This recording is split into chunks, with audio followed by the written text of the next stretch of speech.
Assalamualaikum warahmatullahi wabarakatuh. Kami dari kelompok 2 akan menjelaskan tentang sejarah difusi inovasi. Anggota terdiri dari Khadijah Mumpuni Kendesti dengan NIM 1908157, Fasya Cinara Fatia dengan NIM 1909577, dan saya sendiri Muhammad Fikri Sudrajat dengan NIM 1908560. Pertama-tama, saya akan menjelaskan pengertian sejarah dan pengertian difusi inovasi. Sejarah. Sejarah adalah catatan dari apa yang telah dipikirkan, dikatakan, dan diperbuat oleh manusia. Menurut Giffey Brice, sejarah adalah peristiwa yang terjadi pada masa lalu manusia, sedangkan ilmu sejarah adalah ilmu yang digunakan untuk mempelajari peristiwa penting masa lalu manusia. Selanjutnya, pengertian dari difusi inovasi. Difusi sendiri didefinisikan sebagai suatu proses di mana suatu inovasi dikomunikasikan melalui saluran tertentu selama jangka waktu tertentu terhadap anggota suatu sistem sosial. Sedangkan inovasi menurut Thomson dan Evelyn mendefinisikan inovasi sama dengan teknologi, yaitu suatu desain yang digunakan untuk tindakan instrumental dalam rangka mengurangi ketidakteraturan suatu hubungan sebab akibat dalam mencapai suatu tujuan tertentu. Jadi inovasi dapat dipandang sebagai suatu upaya untuk mencapai tujuan tertentu.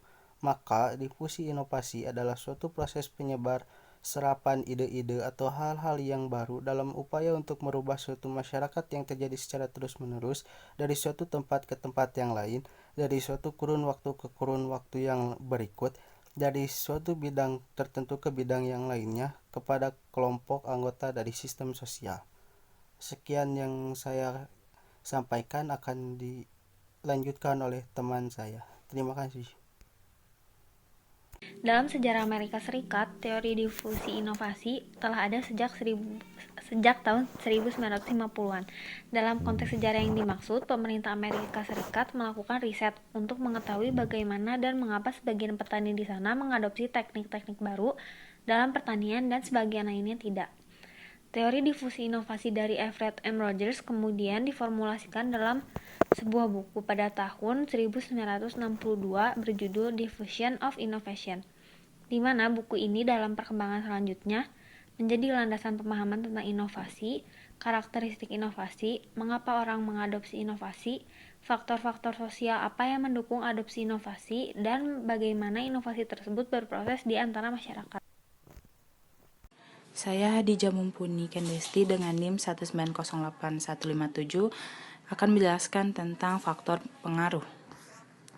Di sini ada 3 faktor pengaruh. Yang pertama ada karakter inovasi menurut Rogers.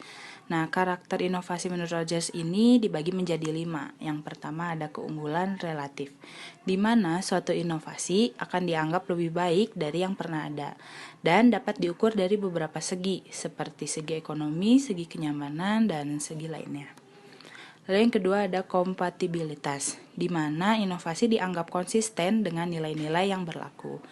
Yang ketiga, kerumitan. Inovasi dianggap sebagai suatu yang sulit untuk dipahami dan juga digunakan. Yang keempat ada kemampuan uji coba, di mana inovasi dapat diuji coba sampai batas waktu yang ditentukan.